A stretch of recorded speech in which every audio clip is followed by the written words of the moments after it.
Hello, Gremolinos! It is I, Catherine, your favorite, mostly 10-fingered and asthmatic, chaotic book reader.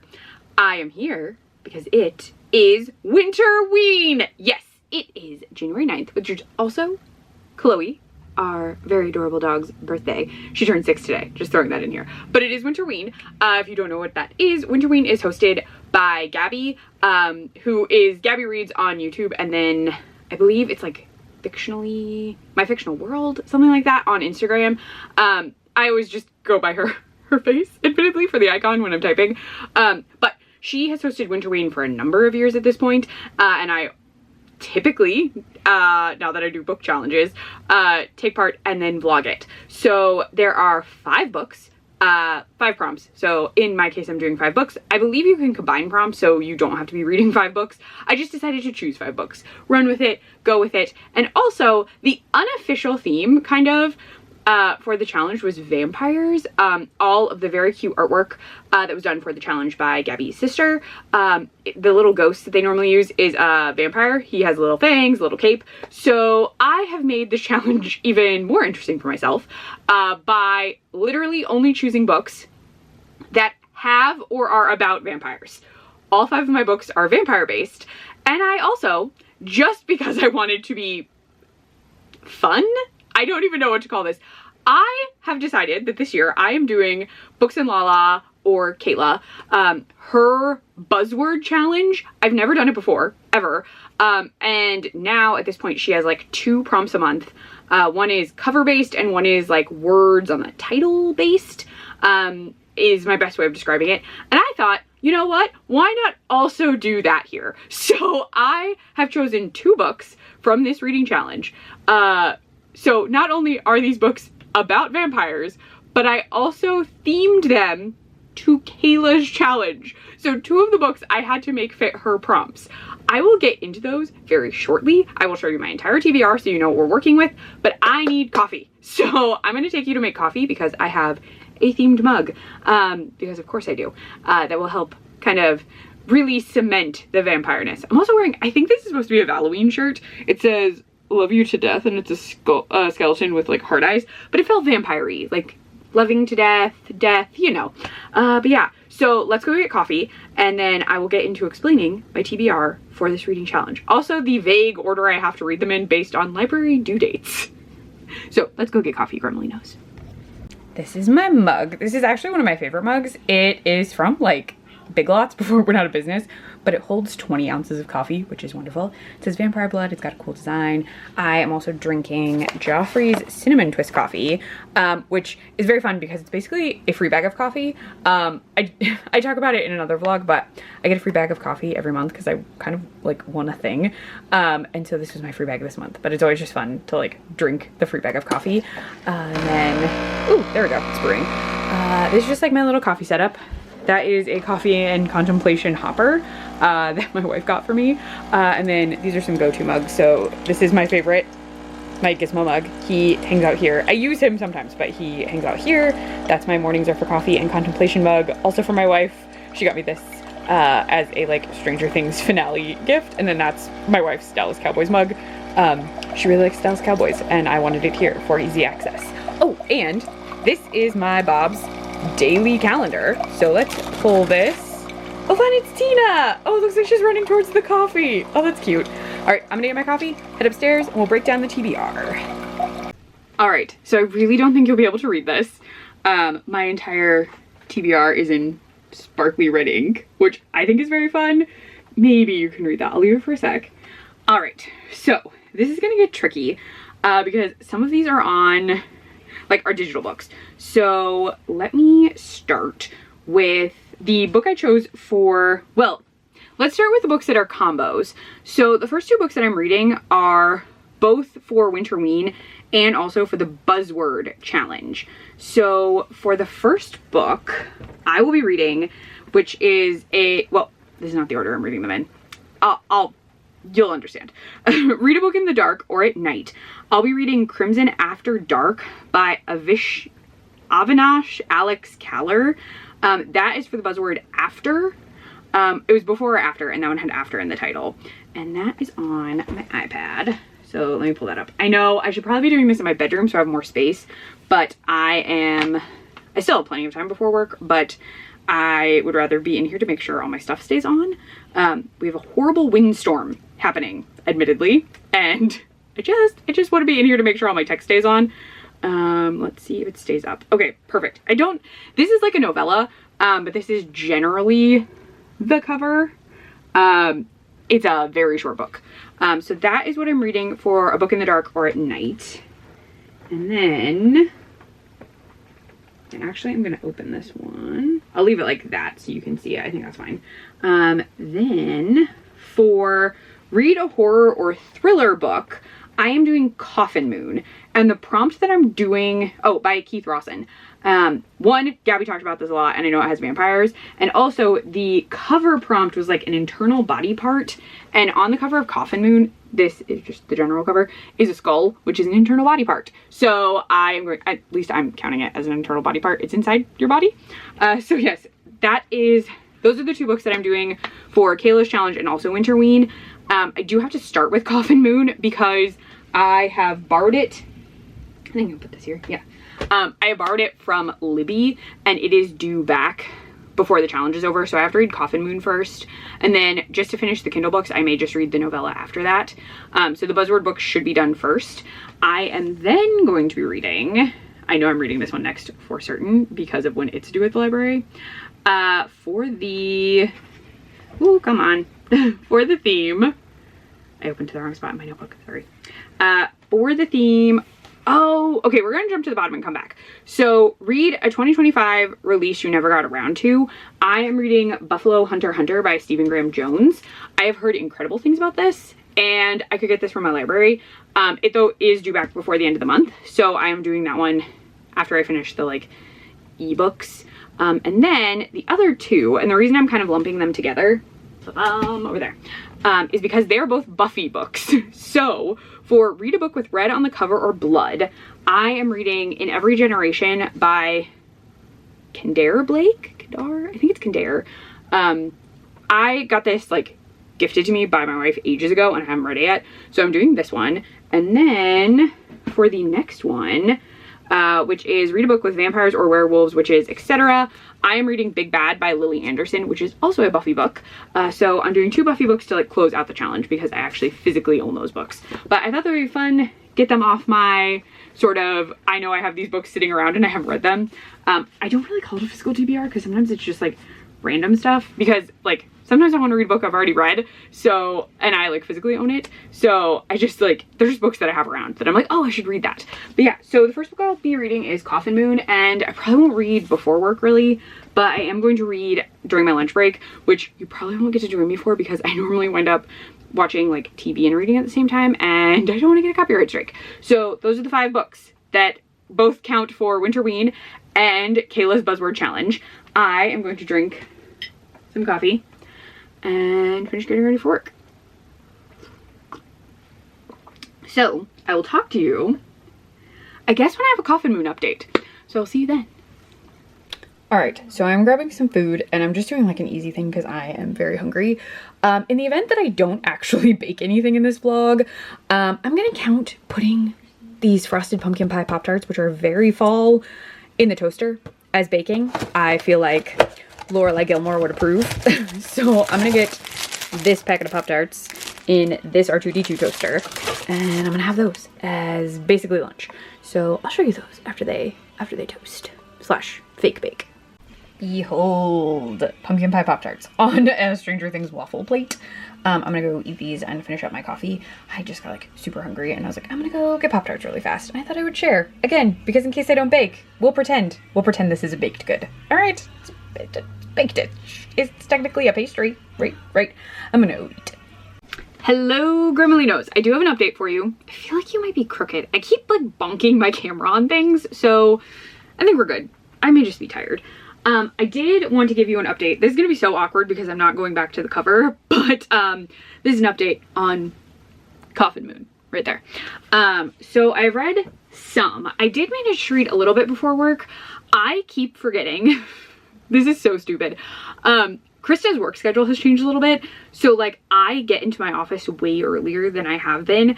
And then I think I have less time to get ready than I actually do when like I have more time. So I actually did have time this morning before work to read some. And then I had some stuff that was taking a bit to load. So I was like reading a tiny bit while I was waiting for that. And then I read during my entire lunch break. So I have read, I'm gonna say I'm like close to halfway through at this point. Also, I don't know if this is just me, but do you feel like you read faster when it's on like a tablet or something? I feel like somehow I read faster and I don't know why that's the case. Like maybe because I think it's not a book. I don't know. I wish I could explain it. But like I always seem to read faster when it's a digital book and I do not know why. But I am really enjoying Coffin Moon so far. I have actually read from this author before and liked his book. So I read Fever House by Rawson.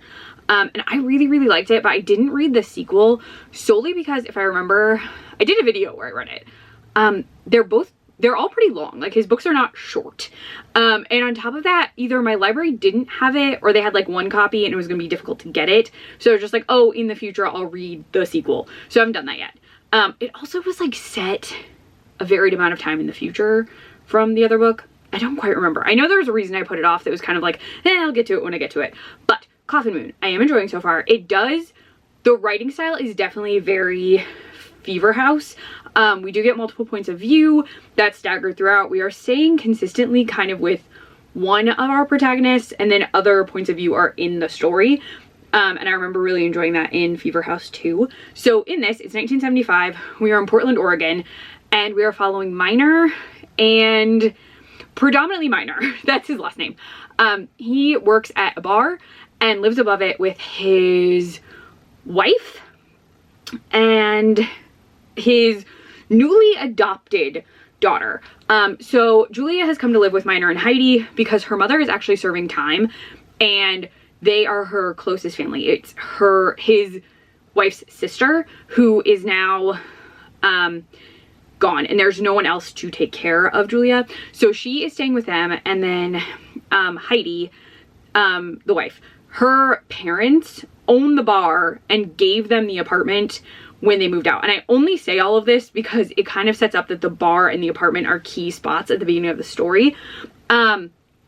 We do learn a little bit of the family dynamic. So Minor works at the bar. That's his primary job. He kind of covers when oh gosh, what is her name? Shoot. Is it like Jean? When his mother-in-law can't work or when his father-in-law can't work at the bar. It's like a family business. And then Heidi's typically upstairs or she's taking classes. So she's been taking classes and I think a lot of this works out because they don't have to pay rent on the apartment because it's tied into the bar. But there is something going on with Heidi's parents where they are looking for some help. And this winds up bringing in, and I'm actually going to pull this up because his name was visible and I'm afraid I'm going to say it wrong. So I want to look at it as I say it. And that brings someone named John Varley into everyone's lives. So Varley is seen at a certain point at the bar and he is also one of our points of view throughout the book. He has like agreed to help Heidi's parents, but we don't know how. And he winds up, oh my gosh, I knew I was gonna cough. Asthma is so fun. The weather is so weird. I know I'm talking about the book, but like my asthma is going crazy today and I blame the fact that it was cold. I'm freezing right now. It's not even that cold outside. There's like some kind of strange pressure front coming through. So it's like really windy, really bizarrely too warm for this time of year. And like, I am just cold for some reason. Like I'm cold and I'm coughing a lot and I don't feel sick.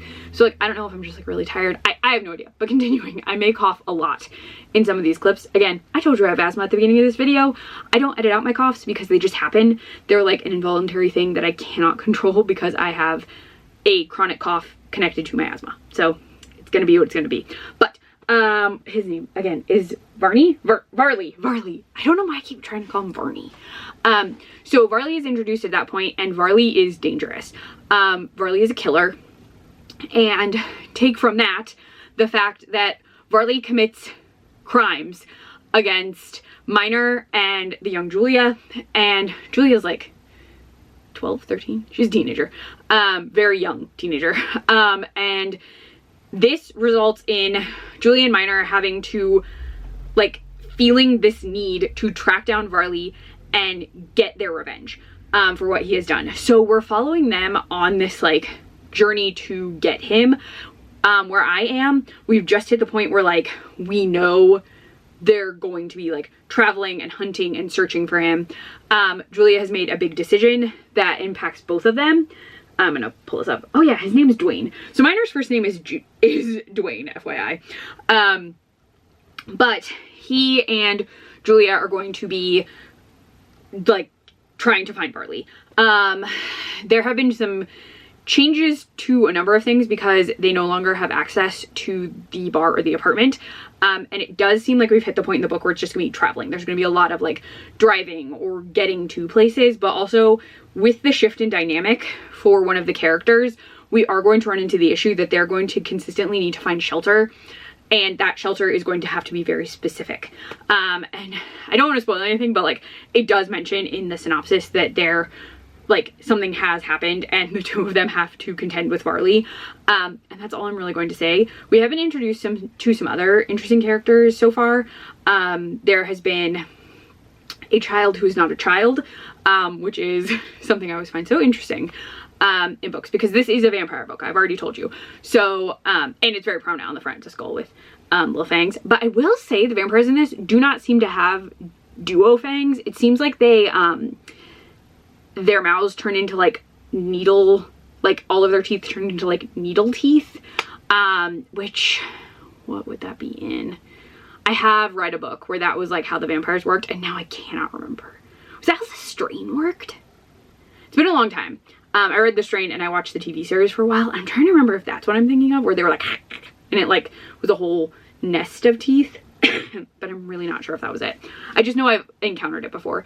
But we, like, the way vampire things are described, it seems more like they're a massive, their entire mouth turns into, like, dangerous fangs when they're kind of in, like, kill mode. So I really wish I could think, maybe it'll come to me later, but I am very much enjoying it. I do think the writing is very interesting. I like Minor, even though he is not handling his grief well, while he is still supposed to be caring for Julia. Julia has her own very, like, dedicated personality in regards to right and wrong. She is also grieving a life that she once had and now is suffering through this new grief of everything she was given after so much loss is gone again. So Julia, I really think, is in, like, a recovery mode at this point where she's like, I have to do something because everything I have is always being taken away from me. And so I am just so curious. Also, Varley is gay. I'm just throwing that out there so you're, like, it was so out of the blue for me. Like, I wasn't even thinking about it, and then there's, like, a scene and they say something and I was like, oh, okay. Which I am going to go with that inclusion in here is to tie it into larger vampire, I feel like, discourse, because a number of vampire stories, the male vampires are either gay or queer coded in regards to their relationships with the men around them. Now I'm saying this mostly in terms of the new Interview with Vampire series, which is overtly gay, whereas in the Anne Rice books and the original movie that was made, it is very covertly gay.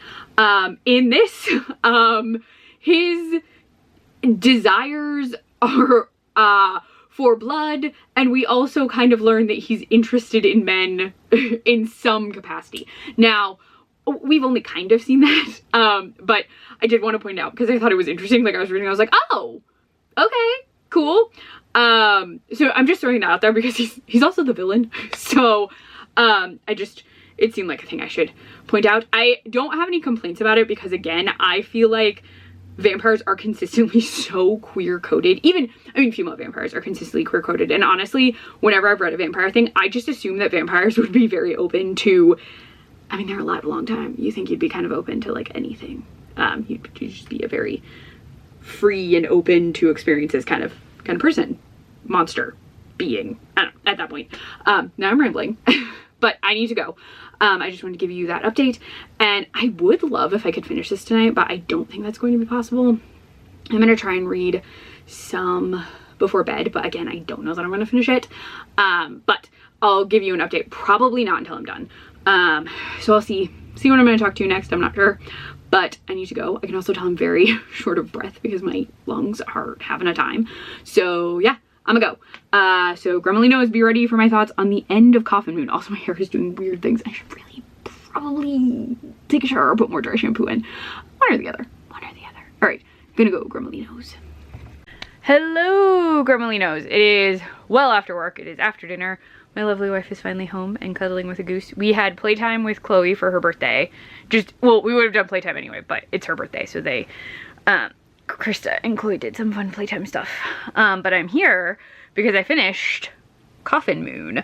I did very much enjoy it. Bane did not jump on the TV. Bane hasn't been jumping on it. He's about to jump on it. Okay. We've had an issue with cats jumping up where we put the TV, like where the TV is. It's been a fun time. But I did finish it. I liked it. I thought the ending did remind me a bit of my thoughts on the ending of Fever House. And that's not really a spoiler. It's just that I feel like he likes to write an ending where you can like interpret a few things if you'd like. So I did enjoy that. I think it's interesting. It almost lends itself to the idea that there could be a sequel or like more books in this universe possibly, because there are so many like random characters, kind of not random, but like more characters that are introduced that we don't really spend a lot of time with. So I think that could be interesting. The lore for vampires in this was very cool. The silver thing and the like hierarchy of vampires, very interesting. So you should address Conformity Gate and how it was fake. Oh, well, because it was an online conspiracy theory. There was no 9th episode of Stranger Things season 5. People really wanted there to be. All those inconsistencies were just at what? Well, some of them are editing. They said occasionally some things were just like missed.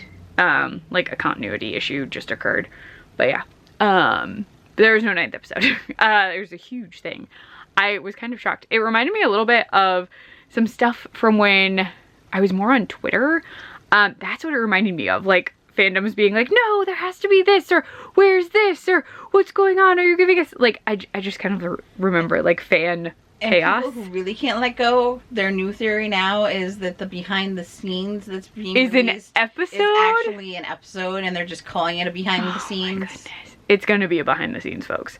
If you haven't and you like Stranger Things, you should watch Behind the Curtain, The First Shadow. They did a whole like 90-minute mini documentary kind of thing about. Hopefully we'll see in April. Yeah, as long as that all works out. We just need to find dog hair. Yeah, it's on Broadway right now, and we were invited to meet up with some people in New York City, so we might be able to see it. It just depends. But Coffin Moon, it was very good. I can see why people really like it. I think if you like Coffin Moon and haven't read Fever House, you should read it. There's gonna be a cat fight in a sec. And you haven't read Fever House, why can't we move to a neutral part of the bed? Should. This does make me want to read the sequel to Fever House, because I did enjoy it. I just wasn't in the right mind to read the sequel. But yeah, so Coffin Moon was very good. I still can't remember the vampire thing I was thinking of where they have a number of like bitey, needly teeth. I don't remember. If it comes to me or if I Google it correctly, I'll let you know. But now that I finished Coffin Moon, which I need to return to Libby, probably because it's so short after Krista goes to bed tonight, I will read Crimson After Dark, the other Buzzword book that I picked. That guy weirdly looks like Jared Leto. What if I never sleep? Uh-huh. She will definitely be asleep. Probably around 10:30, maybe 11, maybe. She's had a very long week, so she's been very tired, which is completely understandable. But I'll read Crimson After Dark and give you thoughts. Since it's a novella, I'm not giving you any info.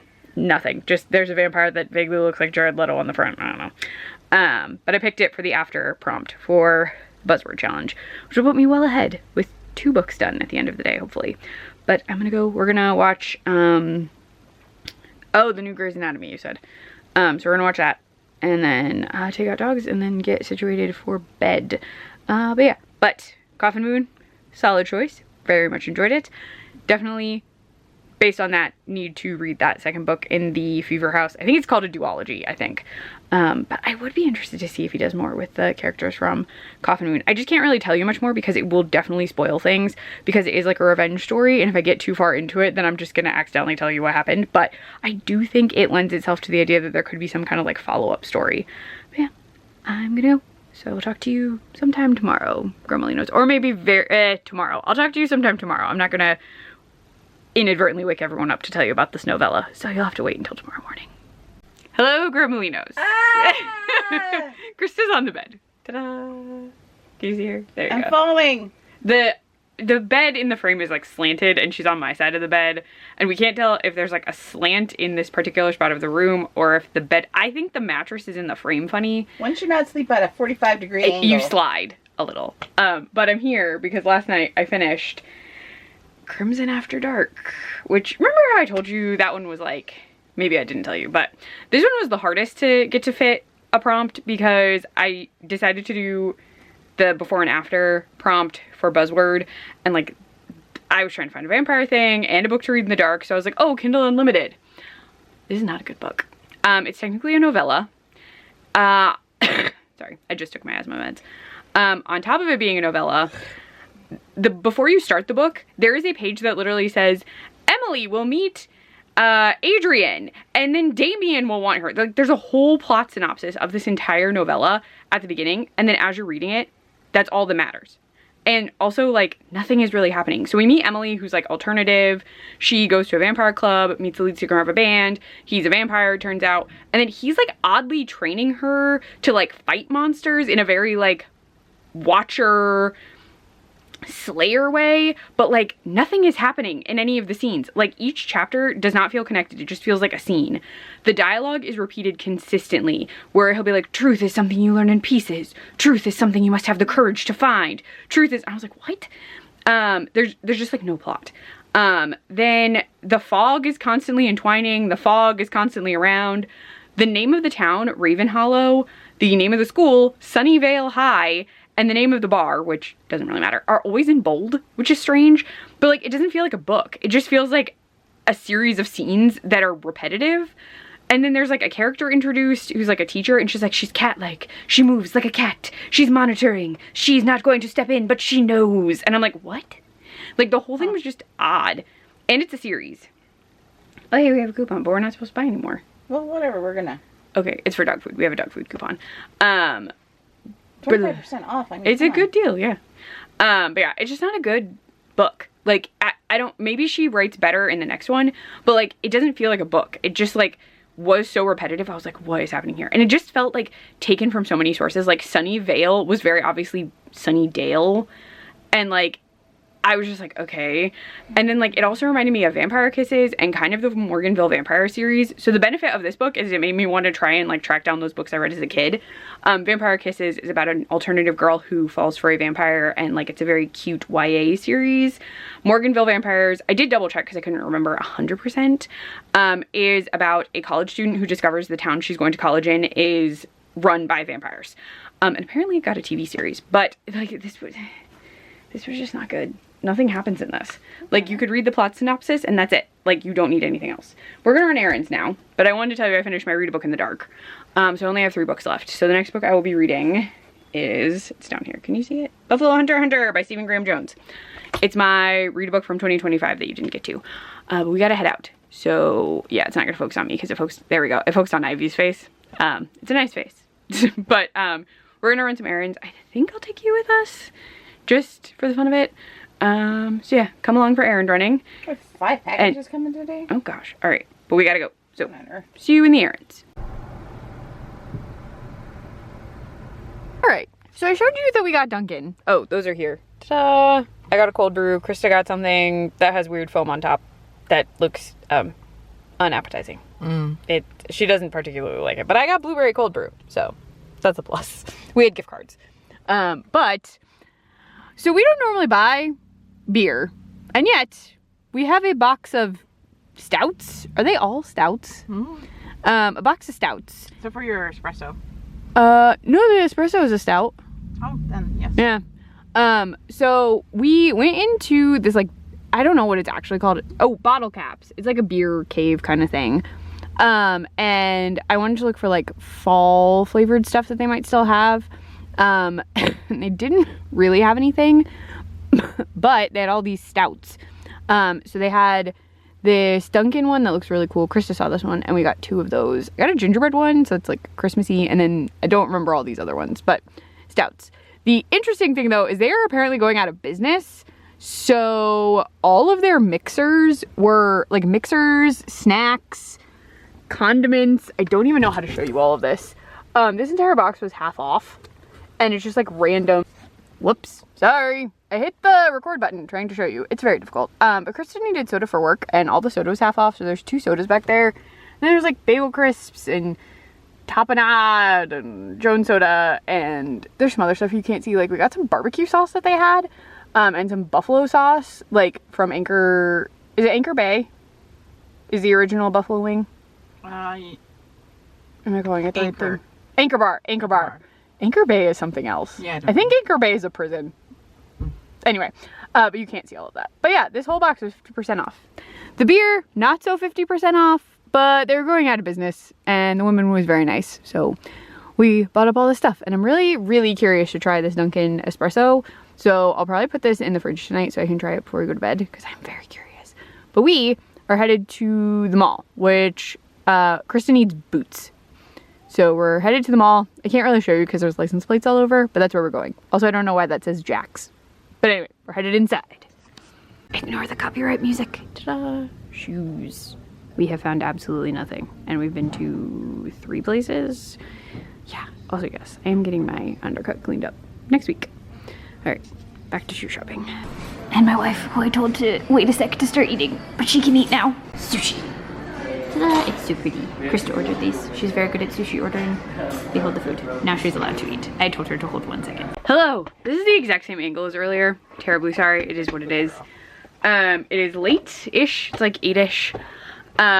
We're gonna try this Harpoon Dunkin' Brown Sugar Shaken Espresso Stout.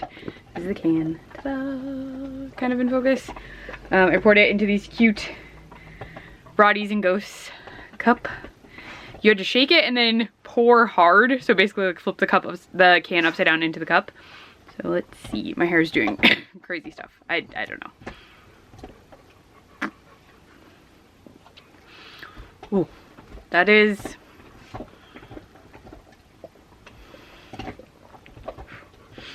very stout. It tastes like a very, very strong stout beer.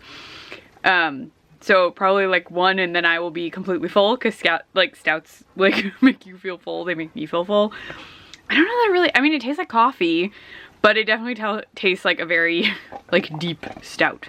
But I'm gonna drink this, read Buffalo Hunter Hunter, and Krista is going to watch the Packers, Bears. Screen. Well, I know, but you're not allowed to show NFL technically. I know, but you could put your head over to I know. The screen. But I was blanking on even their names, like in general. It's the Chicago Bears Green Bay Packers game. But yeah, so we're just gonna chill for the rest of the night. So I will talk to you tomorrow when I have a book update and when I'm making coffee. Probably after I've made coffee, because I have to do my reading routine reel for the prompt. But yeah, so I'll talk to you tomorrow. Also, sushi was very good. We then did a very inexpensive tuna helper for dinner. So it was very nice. And we have leftovers of the tuna helper for tomorrow. But yeah, talk to you later. Hello, Gremolinos. You can probably hear One Tree Hill in the background. The dogs have it on. It's to limit how much sound they can hear outside. But here we are. It is the afternoon, late in the afternoon. We got up pretty late. Like it was like 11:30 almost, if not a little later. We don't normally sleep that late, and I did actually have to wake up briefly to give Chloe some medicine, and then we went back to sleep. But we have both had kind of long weeks. Krista way more than me, but she was really tired, so we just like hung out. She's also not feeling great.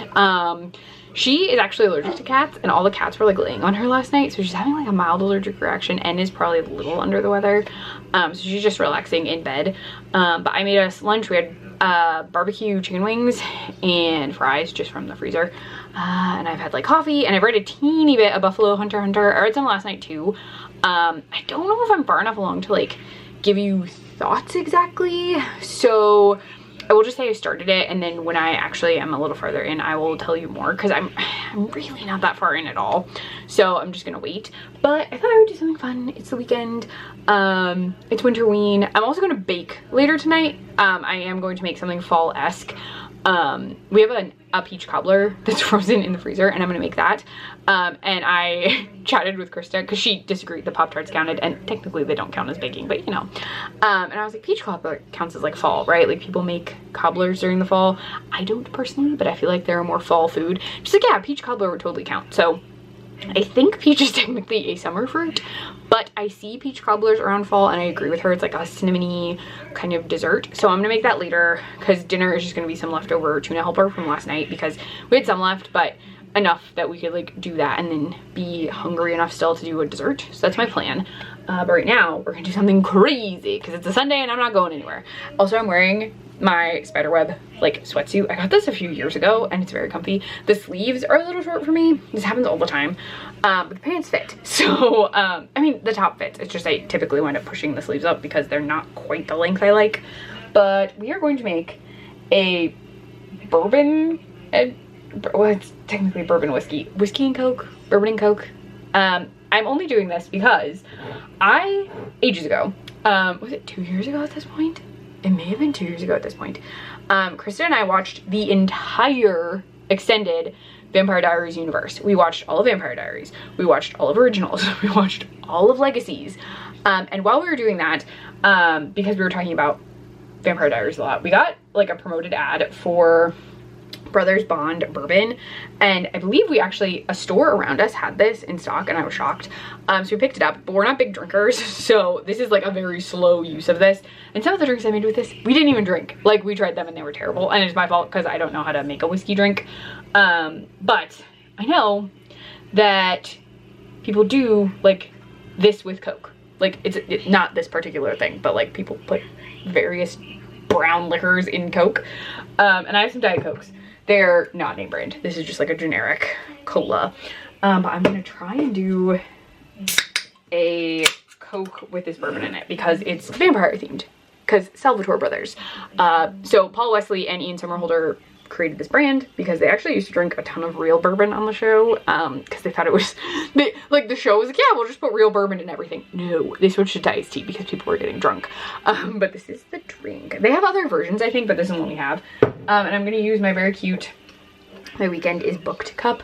You can't really see the logo once a cola goes in it, but I'm showing it to you now so that you're aware. I could use another cup, but I thought this one would be fun. So you don't need to see this process. I'm pouring like half the Coke in and letting it foam a little. And then we're gonna add a scotch, like the scotchiest scotch. Yeah, it still smells fine. Still smells like liquor. I'm gonna do a scotch. I'm gonna show you this part. Scotch. Not that much. And I'll put the lid back on. And I'll pour the rest of the Coke.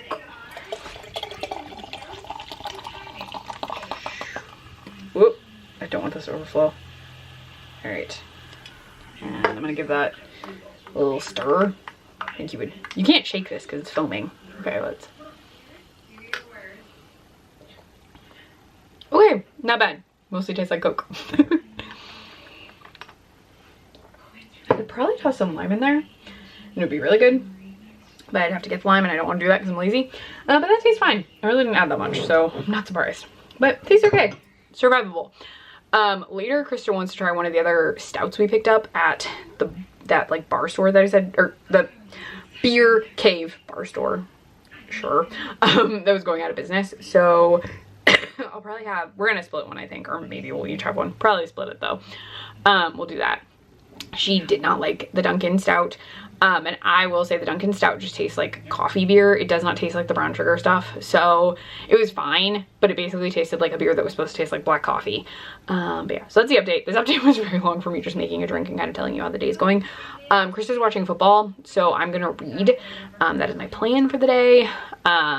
So hopefully I can get a lot farther into Buffalo Hunter and then I can give you an update. I just don't feel like I'm far enough in to really tell you anything. Also, like, any thoughts I would have aren't like fully formed yet, if that makes sense. But I gotta go. So I will talk to you when I have an update on my book. Hello, Gremolinos. Yes, we're still in the kitchen. Though Krista and I have had dinner. We ate the leftover tuna helper. It was not a lot, which was intentional. And then what else do we do? Oh, we tried that gingerbread stout, which is in the fridge. It's not very like Halloween-y, but it was good.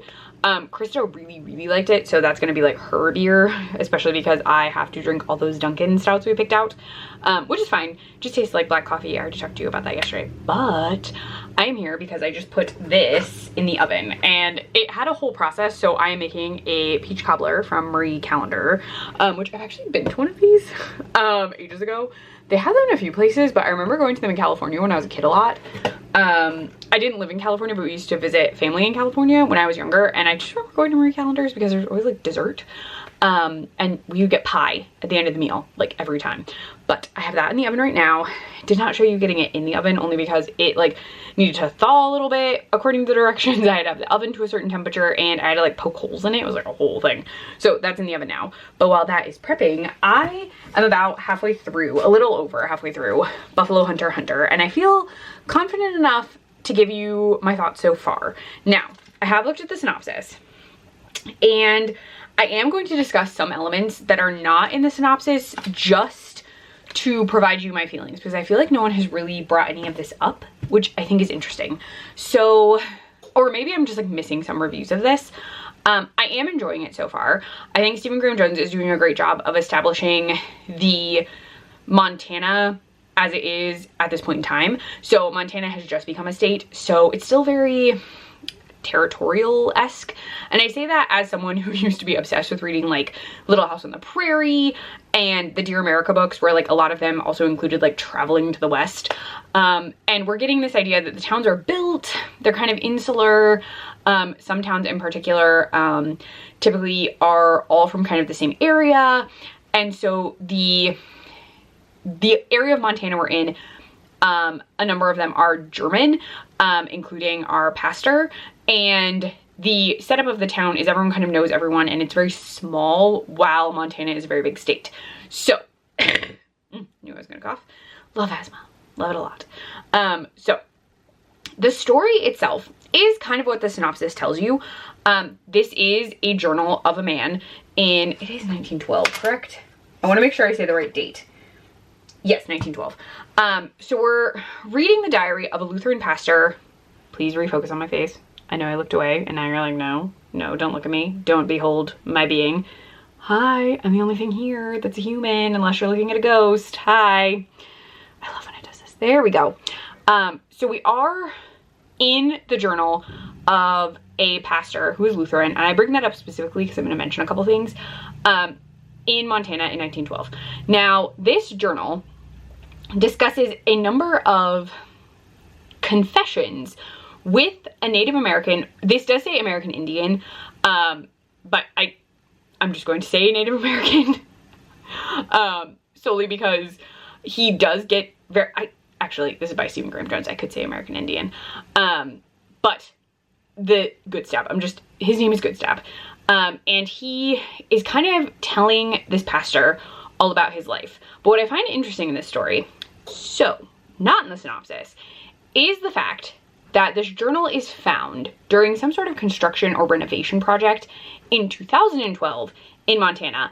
And the diary is ultimately turned over to like a library, like, it's not exactly a library, but it's an archive in a sense. And the archive is asked to contact the nearest relative of this pastor. And it turns out that there is a living relative named Etsy. And Etsy is a professor. She does some kind of work at a college where this journal could be very beneficial to her getting tenure via a book being published. If you don't know this or have not been involved in the collegiate environment, publish or perish is a real thing. You have to continuously be publishing to get tenure or to get any sort of surety in your contract.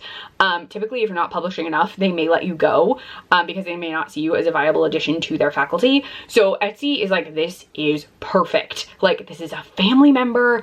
This is about like so much stuff I could talk about. Like, this is incredible. But what's interesting is he is a pastor who, as of this point in the story, we do not know exactly how they're related, although he is technically Etsy's great-great-great-grandfather. He makes mention to a red-haired woman, but we don't know anything else. And that's all I will say, because there has to be related. As a grandparent, one would assume there is a child in there somewhere. That's all I'm going to say. So Etsy, technically what is occurring here is the opening of the story is Etsy has received versions of the journal. It's like scans, because the paper is very, very fragile. The ink is eating through the paper because it is so old. It's from 1912, and she's reading this in 2012, so the paper is being destroyed. So she's been sent these scans that she is reading. So we are technically Etsy. We are reading through the story as it is being presented to her via emails with these scans. Now, that is not said as you're reading, but in the introduction section where we learn how this was found and who has it or is in the process of reading it, it is this sort of idea that we are Etsy reading this book. And the story itself is a diary of a man who is a Lutheran pastor in a Germanic town in Montana who has been tasked with also cataloging these confessions from Goodstab, who has said he is an American Indian who has done a number of terrible things. And by terrible things, I mean he's seeking revenge for his people and for the buffalo, in a sense. And so we're consistently getting a great deal of the pastor's insight into what is going on. And as of right now, that's all we have. Part 1 is a majority of this book, and then it will switch into part 2, and I don't know what that shift will be, but part 1 is like 90% of the book. And so while you're reading it, the pastor is actually our focus. Goodstab is appearing and presenting his story to the pastor, whose name is like Arthur and a very long French name, even though he says he's German. So take that what you will. He is like presenting the story, but also giving a number of his own thoughts. So I would compare this to Interview with a Vampire, but if in that the reporter that Louis was talking to is really the focus of the story and telling us more about what's going on, and then kind of tying Louis' story in would be how I would present it, because Interview with the Vampire itself is Louis.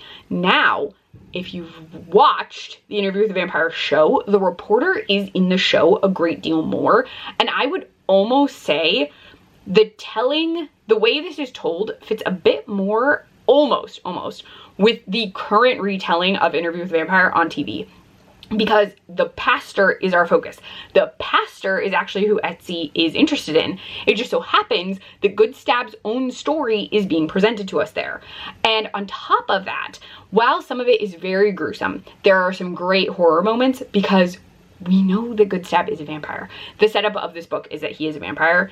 There is some gory stuff, but this is ultimately historical fiction in the same vein as Anne Rice's books are really historical fiction, but vampires are in them. So I very, very much would compare it to that.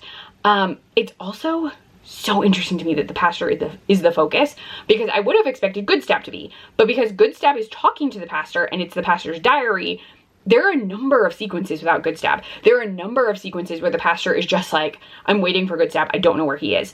And he's like freaking himself out because he's becoming more and more terrified of Goodstab.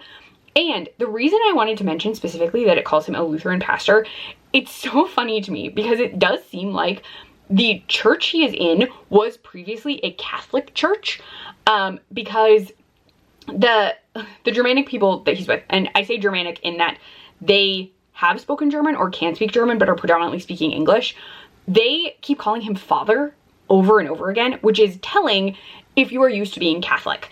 And so Lutheranism is also from Germany, so it would make sense that the sermons would be in German and all of that, because Lutheranism rose out of Germany.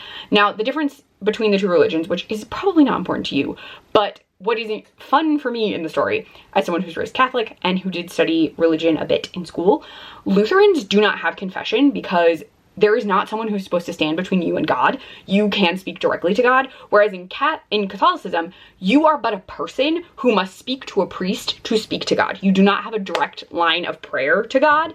in confession specifically, you have to tell a priest so he can like commune with God for you. And so when Good Stab comes and is like, I would like to confess, the pastor's like, I don't do that. Like, that's not a thing we do. We don't have that confessional you were asking me about. So Good Stab is presenting this as a confession, but as a Lutheran, he can't actually, like, none of this is necessary. Like, he isn't going to absolve you because that's not his job. And what's funny is we do introduce Good Stab in Jesuit robes, and Jesuits were prominent in converting people. The Jesuits are basically like, I don't know a good way to say this. They are like real scary Catholics is how I'm going to present it.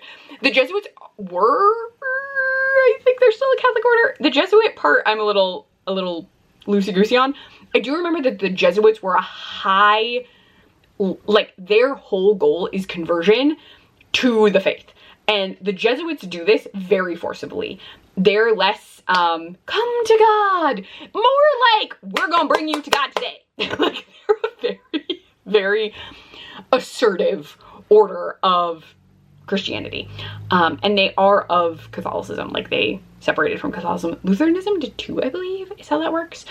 Because Luther did not, he wrote the theses. I'm not going to get into all of this, but again, I am enjoying the book so far. I just find it interesting that the book itself is actually more focused on this Lutheran pastor than it is Good Stab. Good Stab's story is there, but we are actually following the Lutheran pastor. And I don't know that any reviews of this that I've seen have mentioned the fact that the pastor is actually our focus and not Good Stab. Good Stab is there. Good Stab is the thing he's freaking out about at this point in the story, but he is not our main character. The pastor is, which I think is very interesting of Stephen Graham Jones, because the conversion of native peoples was a huge thing back then. Like, they were constantly like, you're gonna be Catholic now, or Christian, or whatever. Like, they were just trying to convert everybody. Like, all the things were trying to convert all the people. And they were like, a thing that came up is consistently the use of like godless, you are a godless people, and we're gonna give you to God. And so I do think it's interesting that his focus is this priest. Well, father, he's not a priest. Actually, he's not even a father, he's a pastor. Everyone keeps calling him like father, priest, brother, pastor. Like, he gets called so many things.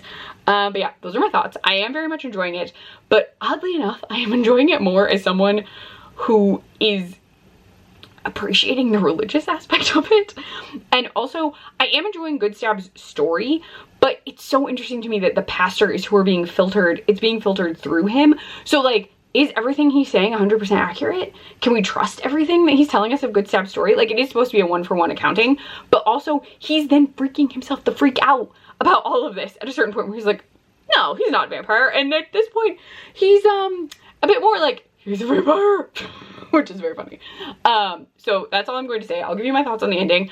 I know that's more than the synopsis. I'm very sorry, but I feel like you should know going into this that this feels different to me, because the other Stephen Graham Jones things I have read, his characters were native people and they were the focus. And while Good Stab is in this story, the pastor is who we're focusing on, which I think is a very interesting choice.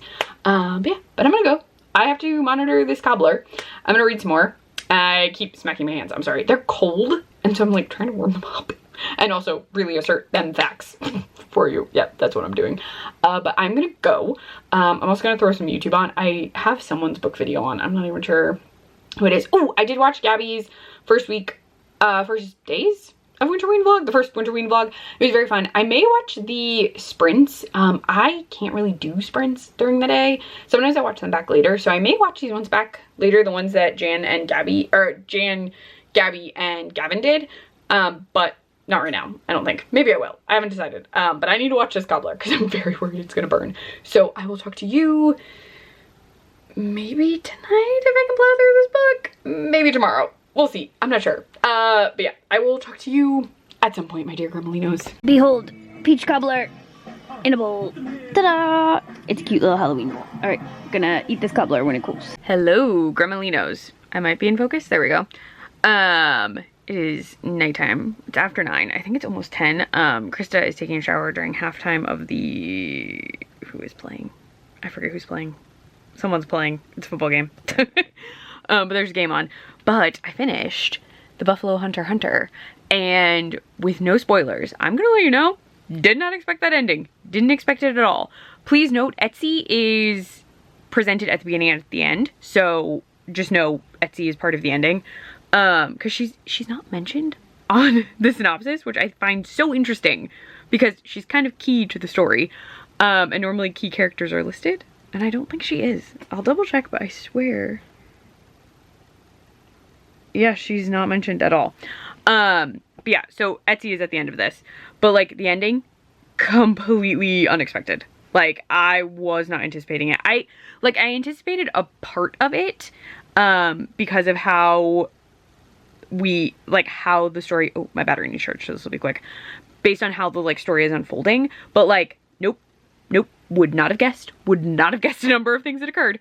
I just was shocked. I did very much enjoy it. So I don't rate books. Like I don't give them star ratings. It's not a thing I do. I never have. I did very much enjoy it.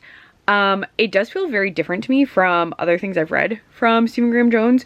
So I'll give it that. But in comparing it to his other books, the problem is I absolutely love the Indian Lake trilogy so much that I don't think anything is going to beat that in regards to his books. Now this is a beautiful piece of like literary fiction with a lot of gore and like creepy stuff occurring, and his take on vampires is very interesting. So I do highly recommend it as like an interesting vampire story.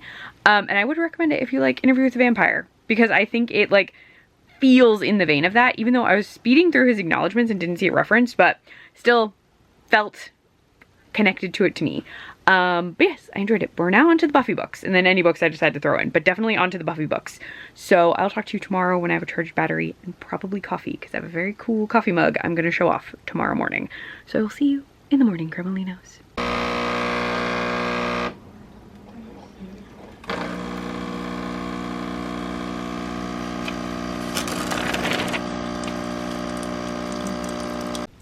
Good morning, Gremolinos. I'm wearing a Buffy shirt. It says, "If the apocalypse comes, beep me." I think that is from the season 1 finale. I think. I also am drinking out of the mug you already saw, which is Buffy season 1. And then like the handle is like a knife thing. We got this in a mystery box at a convention one year. It's a delight. With a loud slurp. It is very early, but I don't know that I'm going to get much reading done because I'm going to try and knock out some work stuff. Like early, so I'm like on the ball for Monday. It's just like a thing I have with Mondays. I like to try and get stuff done before I'm like technically on the clock, just so it's like handled and done and I can like start the morning.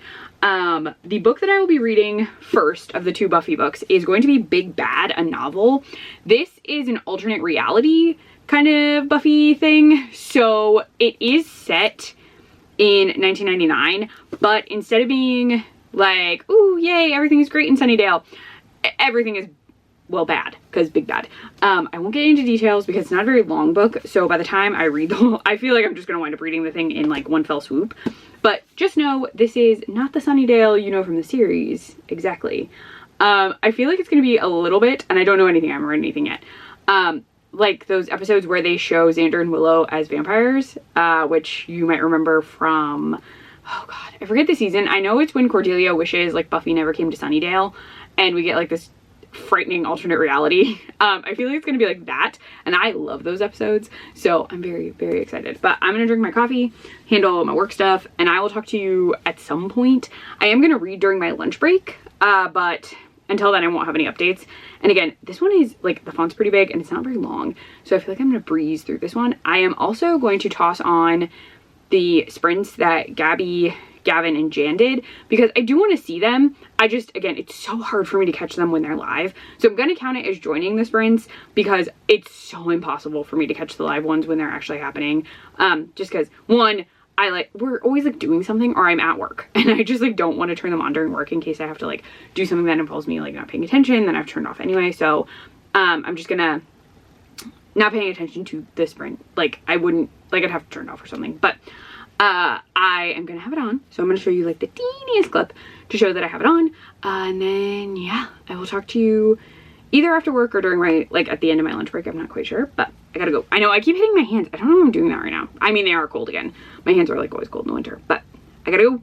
Talk to you sometime about Big Bad. Oh, and Jan has the maroon. I actually really love the way the maroon, like, it just makes it look so, like, what's the word? Like vampire-ish, I don't know. Yeah. I chose it. Yeah, I love the deep blue that you have on all the graphics. How well did you actually know this guy? Why? Because he was into some scary shit. Hello, Gremolinos. It is the end of the workday, and I just thought I would explain that like random little movie clip. So I was talking about doing like horror movie today. I really want to fit in like watch a scary movie. I still have some ideas for some other ones I want to fit in before Winterween is over. But I was randomly on Tubi. They have a ton of horror movies, and if you watch enough stuff on there, it starts giving you very niche suggestions. So I had a list that was like underrated 2000s, like not the full thing right now, like thousands or aughts, whatever, horror movie. I'm so sorry, I keep hitting my hands together. They get cold and then I just like have this desire to like smash them into each other. Don't ask me. But like aughts horror movie recs, and I think this is primarily because I watched House of Wax, the like remake, which is not good, but I remember oddly like being on television a lot. So I had watched that a while ago, and I'm sure I've watched some other ones, but I was like, oh, let me just like go through Tubi, because anyone can watch Tubi, at least in the US. I don't know about other places, but like it's free. You just like make an account. You don't even have to have an account. You can watch it as a guest from what I remember. And you can just like watch whatever, and it's all free. There are ads, but it's free. And one of the ones that came up in the suggestions was Pulse, and I am very sure I've seen Pulse before, and I like saw it, and it was like listing the cast, because it, when you click on the movies, they like pull up this full detailed like thing, and it said Ian Somerhalder, and I was like, oh, Vampire Diaries, Ian Somerhalder, that would be like a fun connection. Kristen Bell is also in it, and I was just like, oh, let's watch this. The movie is so odd. I feel like it is vaguely inspired by like The Ring, but it's tech based. So in this, Kristen Bell's boyfriend kind of like goes missing. We learn that something very bad has happened to him, but he was like a tech bro kind of guy. And in that, I mean like hacker, like doing cool stuff that they used to do in like early aughts movies where like nothing made sense. They're just typing keys, weird stuff's happening. And he has like done something that has resulted in the internet kind of like something is loose now that is basically like a sentient computer virus kind of, and it's just like taking people out just super weirdly. And again, not a good movie, but very like fear of technology movie. And I just watched it, like I had it on in the background while I was working, and I was just like, this is a time. It's again not a good movie. It's filmed in that very specific like dingy filter that I swear so many movies from that era are filmed in, and I was just like, oh my god. So it's very nostalgia-esque, like if you're looking for a very peak aughts film, that was it. It then also suggested Devour, which is like a video game connected horror movie, which I may throw on tomorrow. Again, just for background, it's very easy to put them on and just like let them play.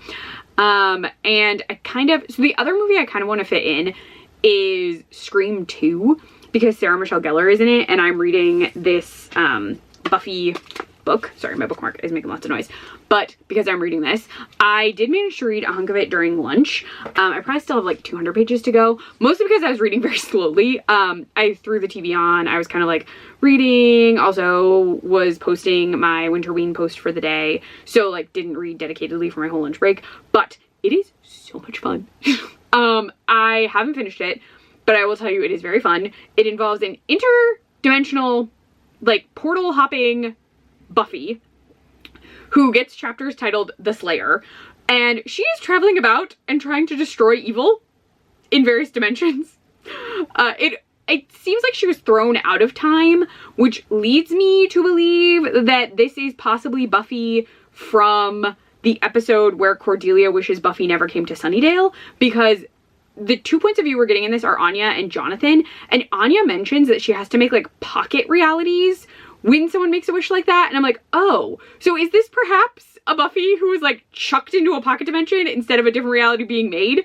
Like, I'm not quite sure, but she's like bouncing around through different realities, and this is specifically a Buffy who is not from season 5 yet, because this Buffy does not know who Dawn is. So just know this is like an early seasons Buffy. I'm really feeling like this is like Buffy from season like 1, 2. they've mentioned Spike and Drusilla, so I'm feeling that seasons 1, 2, oh, but the mayor. So probably Buffy from season 3 is being catapulted into all of this, because if I remember correctly, season 4 is college. Sometimes my mind is a little fuzzy because it's been a bit, but this Buffy is like bouncing around. And then we have Jonathan and Anya, but they are living in Demondale, which is Sunnydale 1999, but the mayor has put a sun shield spell of some sort over Sunnydale, and it's evil now. There's also like a vampire church. So many things are happening. He's Angelus, Spike and Drusilla run the Bronze. It's just a delight in all the strangest ways. The pocket dimensions have been very fun. It's a wild time. We also got to see Ripper, and if you know what I'm talking about, like if you know Buffy, you will understand who Ripper is, and it was just so humorous. As was Ripper and Rain. I'm having a fun time. It's a fun read. My goal is to finish it today. Now, the reason I'm kind of trying to like get through my Winterween books a bit faster is Krista and I actually took the 16th off from work, and that's the last day of the challenge, and I think we're just gonna like have a cozy day at home, and I would like to be done with all of my stuff by the 15th, just so we can like enjoy the day. I have the challenge completed. Now, normally I would like stretch it, like I would do the entire like challenge. I think this happened last time too though, where like I finished the challenge early and I just was like, I'm gonna finish early because I had other stuff going on. And that's kind of what I'm doing here. My goal is to be done with both Buffy books.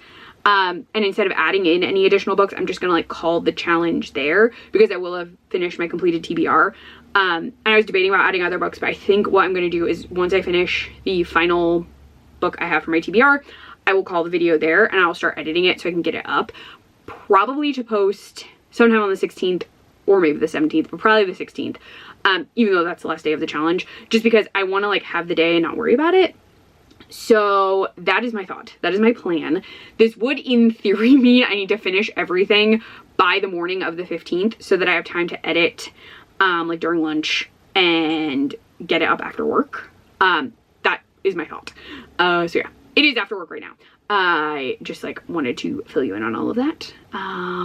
Also I am cold, but I just wanted to fill you in on thoughts, feelings. I do plan to finish Big Bad today and start the other Buffy book that I'm blanking on the title of, even though I just looked at it during my lunch break. Because I was posting some I was getting some photo content too. But yeah, so that is the plan. I know I'm gonna go see what we're doing for dinner, because I didn't ask. But yeah, so I gotta go. But that is it for right now.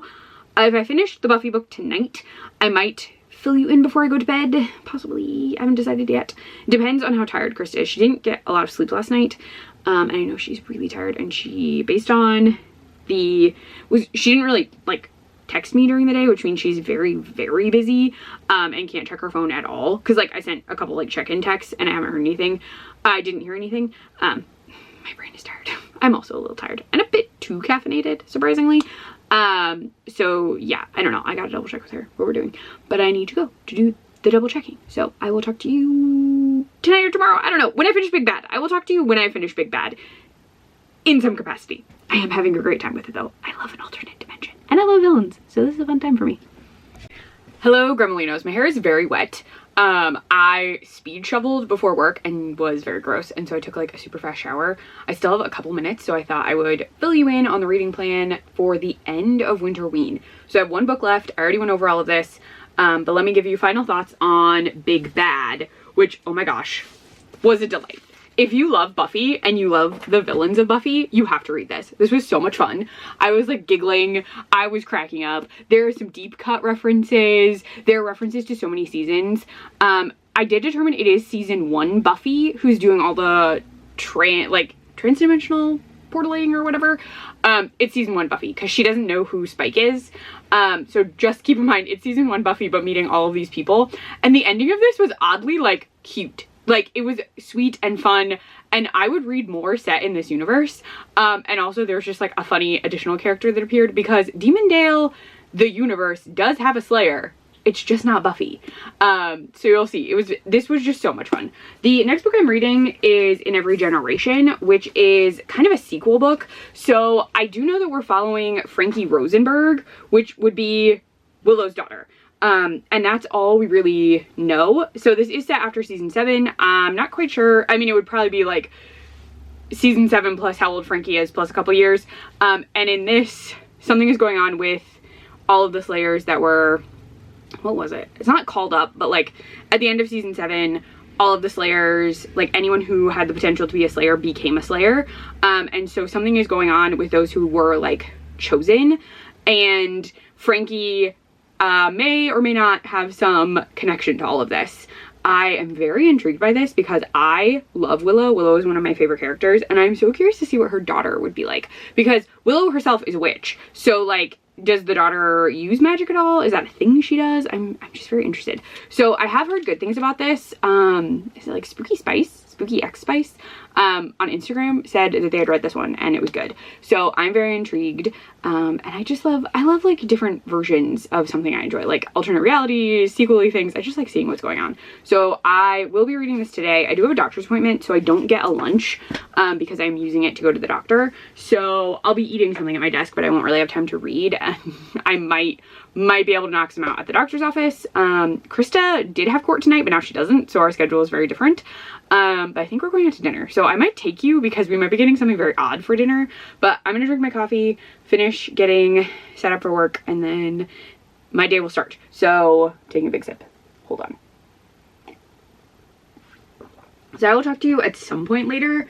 My goal is to get some read today, even if it's just like in the waiting room. But that's it. That's what I have for you. Final book of this vlog is In Every Generation. We're going to try and plow through this because I would like to be done with the video Thursday morning so I can edit it. And sorry I keep hitting my hands together. I don't know what I'm doing with this video. I don't know why I keep doing it. But I gotta go. So I will talk to you at some point, Gremolinos. Hello, Gremolinos. Okay, super quick. One, I wanted to point out that I had a witch's brew today. I have a few left from October, like September, October. I really liked it last year, and I did not know it was like a Lonnie News. I did not know it were like a big thing. But our Sam's Club got big cases of them in, and so Krista got me one, just like a case of it. But I drink them so slowly because I drink so much coffee that I just have not finished them. But I know that Gabby really likes them and drank them in like a recent-ish vlog before Winterween, or even in the Winterween vlog, like TBR vlog kind of thing, or video, I don't know. But I was thinking about them and I was like, oh, I have some. And so I had put some in the fridge and decided to snag one today because I like really needed caffeine. I had a little bit of a headache even with coffee, and so I like took that to get rid of it with some Excedrin. I also wanted to briefly talk about a movie that I watched. But I have to talk fast. So I watched something called Devour that had Jensen Ackles in it, and I only watched it because it got suggested. I think I mentioned it yesterday. It got suggested based on that other movie I was watching, or like was in the same thing. It was so weird. I thought it was about like a video game, not about a video game. It wound up being about like a weird phone thing, and then that wasn't even what the movie was really about. Like, it was admittedly so bizarre and creepy, but like so bizarre and very hard to follow. Though I was not 100% paying attention. It was charging, like my iPad was charging and I was playing it in the background, but it was weird. It was so weird. I do not recommend. I don't recommend. It was so weird. At some point it involved like just demon worship kind of. But yeah, so that's the update for you very quickly. I gotta go. I just wanted to tell you that I did those things, and later maybe I'll put it in the car when we go to dinner. We are going out to dinner tonight, so I have an idea for like music for the car ride, and I will show you because I'm gonna count it as a Halloween playlist, you'll see. But I really do have to go, so I will talk to you sometime tonight. I'm probably gonna take you to dinner with us so you can see the foodstuffs and maybe shopping after, like walking around shopping. We're not actively looking for anything, but I go. Talk to you tonight. Hello, Gremolinos. So I didn't take you to dinner, mostly because I wound up working a half hour late after I got back on time from my doctor's appointment. All of that was fine, but we had some stuff come in at the end of the day that I was working on, and so I didn't leave till like 5:30, even later than 5:30 a little. And then we went to Applebee's because they're doing, what is the burger? It was the OM cheese. Yes? Yes. Okay. It was like a deal where you could get this like skillet burger for like $11.99, and we wanted to try it because the ads looked interesting. We don't know what was going on, but we were at the Applebee's for an hour, and for half of that time we had no food, and for part of that half hour, like was it 20 minutes that we just sat? 27. Yeah, we were just sitting and waiting. Like, it took forever for someone to come take our order. And then, like, and normally I'd be like, oh, it's because they're really busy. But they weren't busy. Like, people were leaving. So, like, they came over, they got our full order, and we were like, okay, and, like, that did take a while. And we were like, fine, maybe the person's, like, really slammed. But then, like, it took a half hour for us to get any food, and all we ordered was one of those, like, you can get, like, a customized trio thing, and we got their new crispy pickles, boneless wings, and then wonton tacos. And we didn't get that for a half hour. And then the burger thing came out pretty fast after that, but, like, we were there for so long. And I was like, why are we here this long? Like, I would understand if they'd been slammed, but there weren't that many people there. And it was strange because it looked like they had a decent amount of wait staff. So, like, it was just very odd. And sadly, nothing was, like, incredible. Like, the appetizer stuff was fine. The pickles weren't actually crispy. And then the burger was fine. I mean, it was a super cheesy restaurant burger, but yeah, part of the thing was, like, we didn't want the bacon, and then Krista doesn't like honey mustard or mustard in general, so we asked them to take the honey mustard sauce off and the bacon, which then apparently meant that all we got was, this is partially our fault because we didn't know, was just a cheeseburger, like, nothing on it, like, just a bun, a patty, a piece of cheese, and then it's all sitting, it's cut in half and it's sitting in the cheese sauce. So it was just, like, it's fine, but the quality of the burger was very, like, we compared it to Five Guys. Like, it wasn't something, like, it wasn't fancy enough for a sit-down burger to have merited waiting, basically, because we ate really fast once it came out. So we had basically waited 45 minutes for this burger. And, like, it was not worth that much time. It just wasn't. We're home now. It is very windy and, like, super cold all of a sudden, so I'm wearing this, like, big snood thing, and we're gonna watch Scream 2 because I was gonna watch it last night and we didn't. But I just want to tell you, the reason I didn't bring you along is I was running so late, and then we, like, went out, and the weather is just so weird this week that we, after the long wait to get stuff, we just came home. We didn't go shopping or anything, we just came home. And yes, I did burp, which is not a good omen, because I haven't had any carbonation, so I'm really hoping I don't have food poisoning. I'm gonna look at the inside of my eyelids. Yeah, Krista's probably gonna fall asleep, but she was like, you know, you can put Scream 2 on, that's fine. And the reason I want to watch that one is Sarah Michelle Gellar is in it. And since I'm doing Buffy stuff, I thought that would be fun. I was also going to watch some Buffy, but the problem is watching Buffy while you're reading Buffy, I thought would confuse me. So I didn't. Though tomorrow, I am going to put on a soundtrack to count for my Halloween soundtrack. And it's going to be a very specific episode soundtrack. I will attempt to play a clip for you that I don't think will get me in trouble copyright-wise. And maybe I'll toss on that episode. I don't know. I haven't decided. But I need to go to start the movie. I will probably try and show you a clip. Maybe. I'll try. I'm also kind of tired. And I have a workshop tomorrow. I have to present for work. So, yeah, I don't want to stay up super late. Even though it's only a little after well, it's probably almost 7:30 now. 7:25. Oh, I was very close. Literally, we didn't get home until like 7:15. And we left the house at 5:40 something. Yeah. I don't know. The Applebee's is also close to our house, so it's not like we were driving a really long distance. But gonna go. Oh, I put my hand over my face and now the camera's like, are you a person? Thank you. Sorry, that was my fault. I should not have covered my face. But yeah, so I'm gonna start the movie. Now I'm just rambling. I will talk to you about the book, but I think I'm just gonna do that tomorrow. Because I've read some, but I'm not like, I think I'm just gonna tell you my thoughts at the end. Sadly, I'm not enjoying it as much as the other one, but it's not the book's fault. It's just that Big Bad book was so much fun, and this one is very different. So I'll get into that tomorrow. But let's get this movie on before I fall asleep. Movies are not responsible for our actions. It's a classic case of life imitating art, imitating life. This is not a hypothetical. It's not a...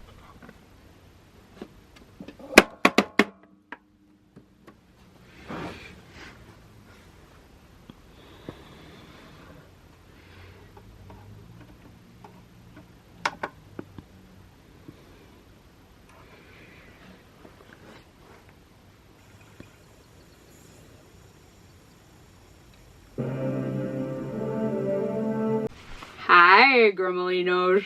I'm gonna take these out. One sec. Ta-da! I can't talk in them. So I am here. It is my lunch break. I'm in this sort of looks like I'm leaving my house outfit because I was taking a thumbnail photo and I thought I would show you with fangs and then I would take them out real quick. So what you saw previously to this clip was me putting in the Buffy the Vampire Slayer Once More with Feeling soundtrack. I did listen to that for most of the day, well, the morning, and that is counting for my Halloween soundtrack, so I can do a full bingo board kind of check off. But I'm here because, not that we are at the end of my lunch break, I was able to finish In Every Generation. So I have realized that talking about this book is going to involve so many spoilers if you haven't watched Buffy, and I kind of already spoiled some stuff because I pointed out that this is set after the finale of season 7 where more Slayers are activated, and I didn't super get into details, but I know I mentioned that happening, and like you need to know that it's happened to understand what's happening here. There's also a mention to Angel, the corresponding show that David Boreanaz got as a spin-off. And you would have had to have seen at least the finale of the final season of that show to understand why a specific character is in this. So there's like a lot reading this that's contingent upon your knowledge of the series, which is so interesting to me. And I say this because this is very YA focused, which is totally understandable. The main characters are in high school, but they're assuming a young reader coming to this has all of this Buffy knowledge at their disposal. And I would think, personally, just myself, that, and that's the confusing part, because I would think that you would want this book, and it is accessible in a sense to someone who may not know really much about Buffy at all, except that Buffy the Vampire Slayer was a show that existed. That knowledge would help you some, but there are things that they want you to know. And that's what's interesting to me, because this is, I believe, slated as a YA book based on the age of our protagonist. Does it say specifically? No, it doesn't. See, audiences ages 14 to 18, grades 10 to 12. So like, that's a lot of assuming that someone who is like, I don't even think some of these kids, would they be alive when Buffy came out? I'm not gonna think too far. That's gonna hurt my brain and make me feel really old. But it assumes you know a lot of things. And I would think if this is geared toward younger audiences, you would be expecting them to come in with limited knowledge of the show itself, but that would just be my opinion. Now, I am assuming that they think older readers are going to check this out because it is kind of a sequel to the series. But what is also interesting to me is there are comics, which this vaguely may be mentioning. So there's episode 8 or season 8 of Buffy that is all comic books. It's stuff that could have happened if the show had continued, and this kind of feels within that vein, but I don't know if this takes those into account specifically because I haven't read them. I haven't. I've read a couple just like in passing, and I know my wife has read some of them, but like I don't know for certain how much is in here. So just talking about this book spoils a lot of things. You do need to know that Frankie Rosenberg is Willow Rosenberg's daughter, and I'm not going to get into her creation at all and how she came to be, and who her parents are, because that is a big spoiler, and that also connects into all of the stuff at the end of season 7. So really what you need to know is Frankie is like the new Slayer, but other Slayers still exist. And so she's coming to this power, and as we're following this, the interesting thing about this is this kind of feels like it's trying to be an episode or episodes of the series, but in a book, because we get a couple monsters of the week inside this while there is an overarching plot, and the overarching plot is not actually answered in this, because I believe there's at least one other book. I think this is supposed to be a series. I'm not sure. I, again, didn't really research. The problem for me with this one is I just felt too old, which is my own fault. This is a younger reader book, but a lot of it felt very drawn out to me. And like, some of it was interesting, but they're putting characters back in Sunnydale who I wouldn't have expected to be in Sunnydale.